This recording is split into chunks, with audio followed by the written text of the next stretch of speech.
Tudo da Canção Nova em um só lugar. Canção Nova Play. O Senhor esteja convosco. Ele está no meio de nós. Proclamação do Evangelho de Jesus Cristo segundo São Lucas. Glória a vós, Senhor. Naquele tempo, disse Jesus a seus discípulos: que vossos rins estejam cingidos e as lâmpadas acesas. Sede como homens que estão esperando seu Senhor voltar de uma festa de casamento, para lhe abrir imediatamente a porta, logo que ele chegar e bater. Felizes os empregados que o Senhor encontrar acordados quando chegar. Em verdade, eu vos digo, ele mesmo vai cingir-se, fazê-lo sentar à mesa e, passando, os servirá. E caso ele chegue à meia-noite ou às 3 da madrugada, felizes serão se assim os encontrar. Palavra da salvação. Glória a vós, Senhor.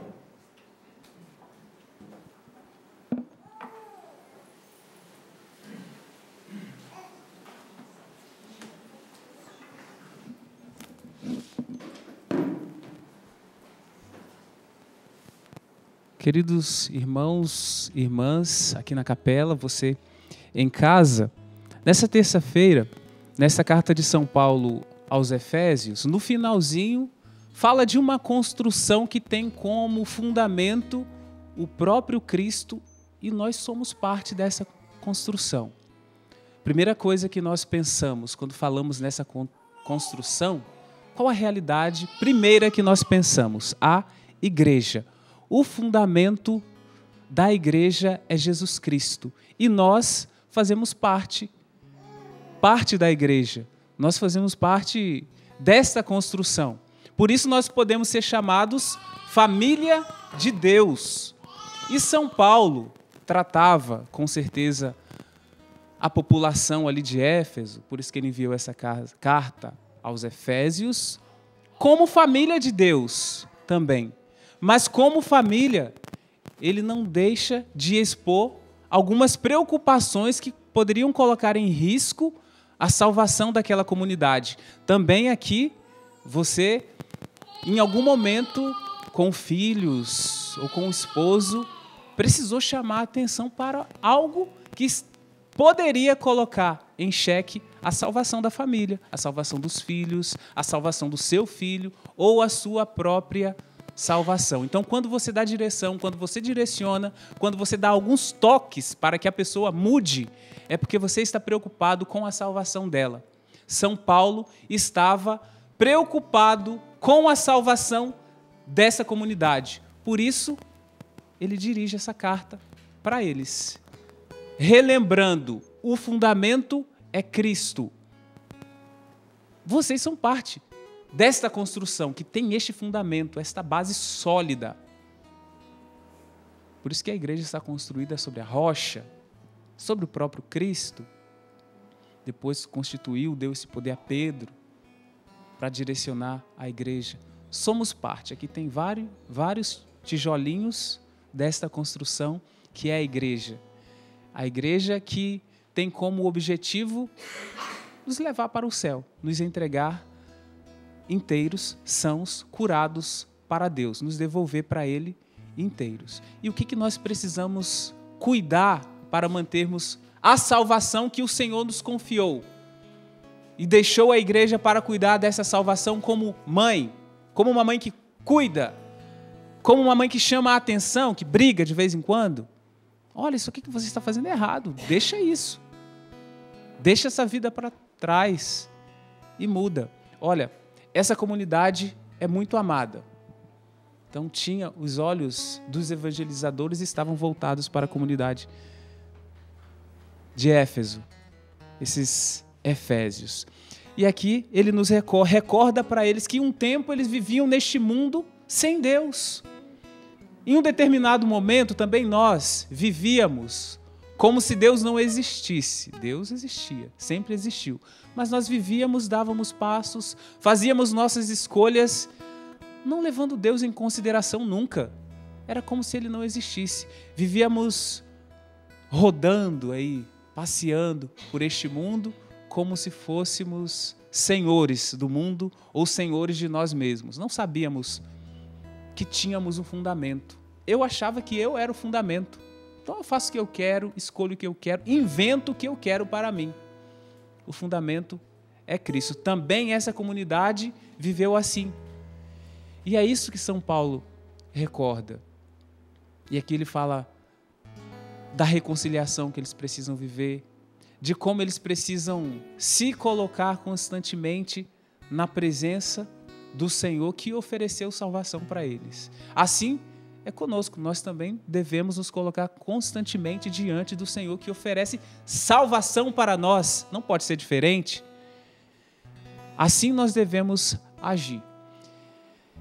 Preparando essa homilia, olhando a liturgia da palavra de hoje, sobretudo essa primeira leitura, deste amor de São Paulo pelos Efésios, eu recordei que no livro do Apocalipse, também uma advertência é dirigida ao anjo da igreja de Éfeso. Lá no Apocalipse, essa palavra anjo, ao anjo da igreja de Éfeso, você pode substituir por bispo, ao bispo que cuida, que dirige, que representa a igreja também, o bispo, que representa a igreja e dá as direções. E São João, preocupado com essa mesma comunidade, veja como ela é amada, mas veja, provavelmente se tinha muita preocupação em relação a ela, é porque constantemente ela estava colocando a própria salvação em risco. Então talvez por isso você esteja nos escutando agora, escutando essa palavra que serve para você, porque tem escolhido coisas que têm colocado a sua salvação em risco, a sua vida em Deus em risco. Não é um tijolinho que está sendo movido pelo Espírito, que está de fato alicerçado em Jesus Cristo, o fundamento. E São João, é a primeira carta, está no capítulo 2, lá do livro do Apocalipse, você pode pegar em casa quando quiser, em outro momento. Não, agora também, se quiser conferir, se estiver com a Bíblia, pode conferir também. Mas eu vou dizer para vocês o que está escrito lá. Tem uma preocupação também de São João, assim como São Paulo teve uma preocupação com a salvação deles, e é preocupação com a sua salvação, com a minha salvação, com a nossa salvação. Por isso faz as advertências. Também ele fez, São João lá faz algumas advertências. Mas antes de fazer as advertências, ele diz que conhece a conduta. Conheço a sua conduta. O Senhor conhece a nossa conduta. O Senhor conhece as nossas intenções, o mais profundo do nosso coração. Ele sabe o que você escolhe na vida, no dia a dia, na vida com Deus. Sabe a intenção que move. Por isso, constantemente, nós precisamos criar o processo de purificar as intenções. Com que intenção você participa da Santa Missa? É uma intenção purificada? Você participa da Santa Missa para se santificar? Você participa da Santa Missa porque você ama a Deus? Por causa do amor? Ou será que a participação na Santa Missa tem como objetivo apenas algo em troca? Aí é uma intenção não tão purificada. Precisamos, podemos e devemos purificar as nossas intenções. Porque quando as escolhas que nós fazemos têm em vista apenas o meu engrandecimento, tem alguma coisa errada. Precisamos reverter para engrandecer a Deus.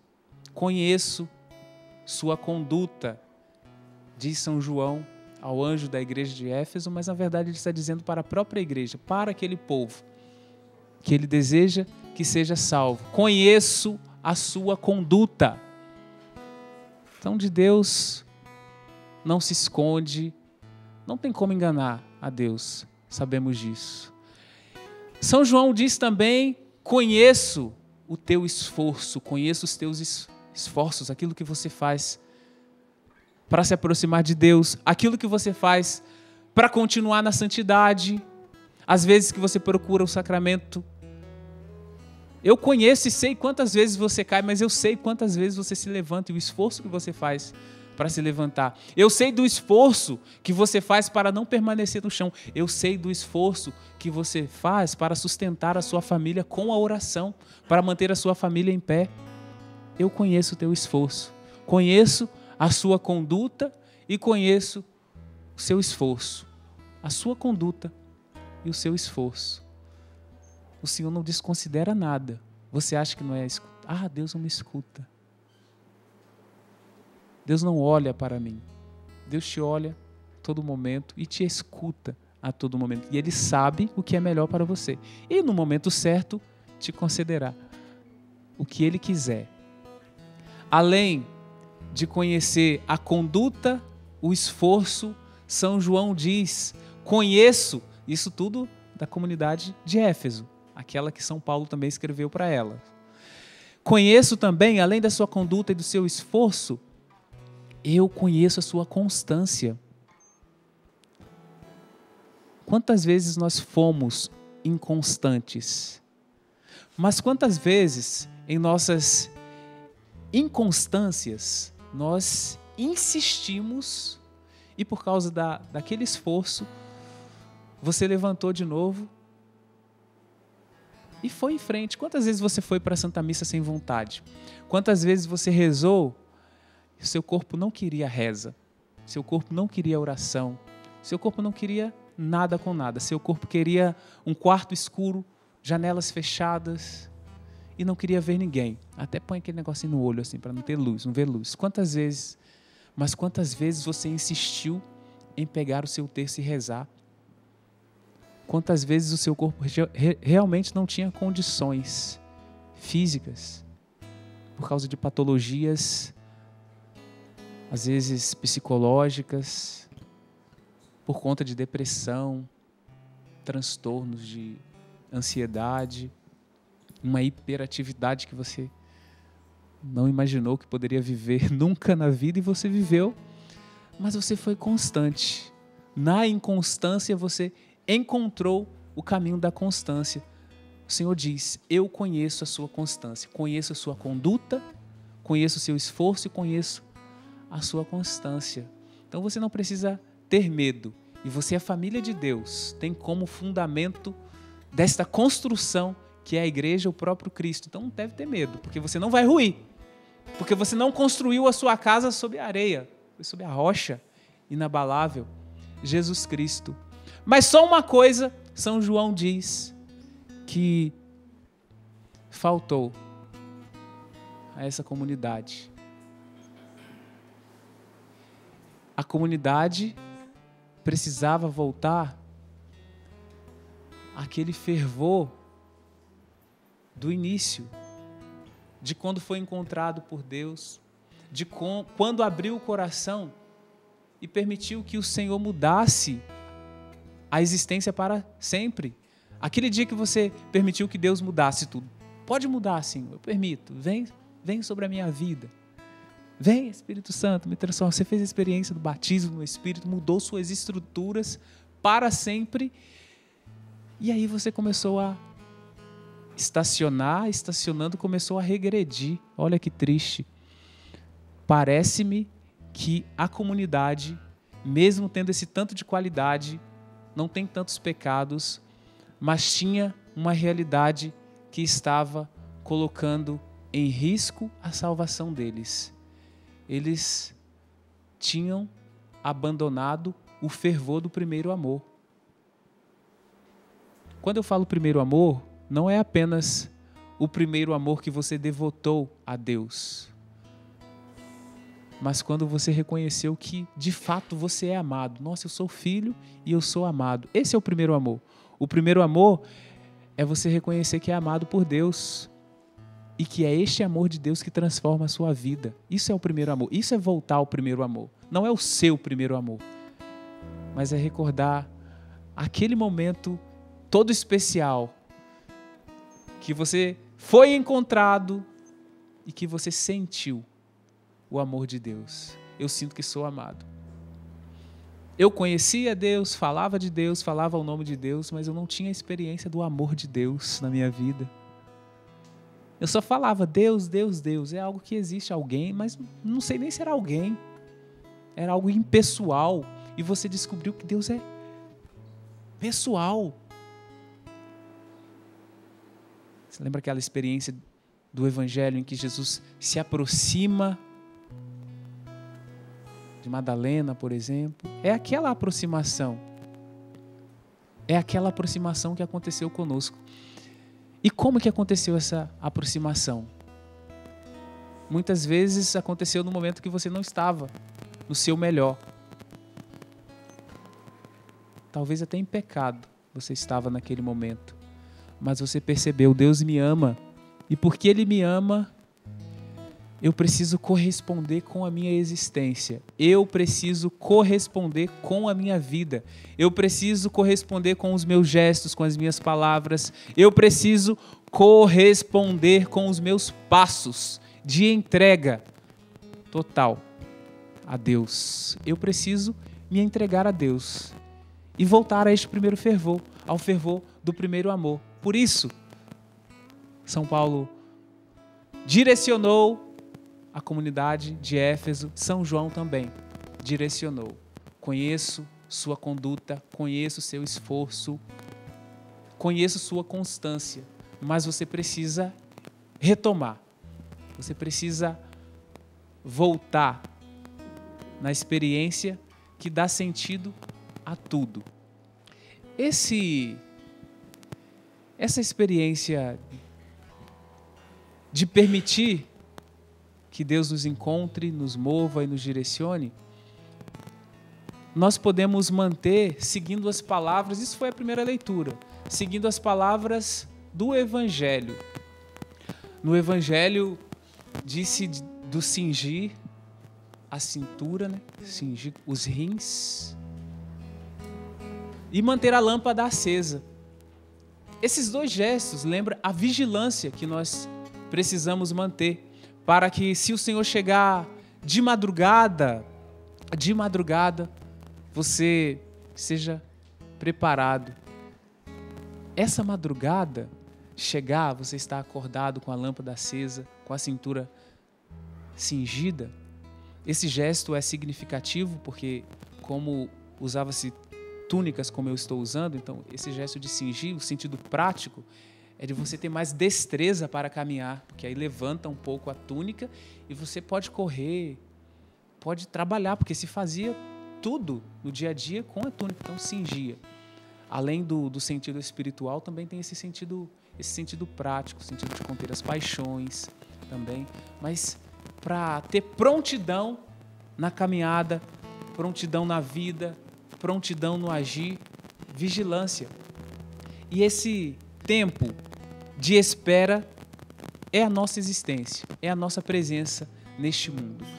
A nossa presença neste mundo é a madrugada.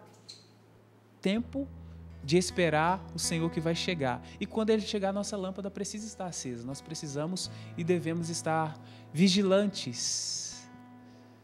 Estamos, por hora, esperando.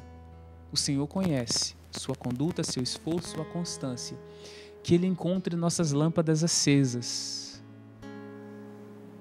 Que Ele nos encontre em prontidão. Que Ele nos encontre preparados para o céu, para que Ele mesmo, como aqui no Evangelho, nos sirva o banquete celeste, o banquete celestial, o banquete da salvação. Porque você se alicerçou no fundamento que é Jesus, um tijolinho ali, família de Deus. Ele te oferece um grande banquete, o banquete celestial, o banquete da vida eterna. E nós aceitamos, nós queremos esse banquete que o Senhor nos oferece. Convido você a rezar. Você aqui na capela, você em casa, fecha por um instante os seus olhos. Senhor, nós nos colocamos na Sua presença para que a nossa existência neste mundo não seja uma existência vazia de sentido, vazia de amor, vazia da Sua presença. É a Sua presença que nos transforma, é a sua presença que nos restaura. Queremos estar preparados, Senhor, para colher de tuas mãos, da tua presença, o banquete preparado para nós desde toda eternidade. Agora nós tocamos, ainda não de maneira plena, mas já tocamos na sua presença neste banquete, aqui nesta Eucaristia. Mas um dia tocaremos neste banquete e nos saciaremos permanentemente da sua presença. Tudo da Canção Nova em um só lugar. Canção Nova Play.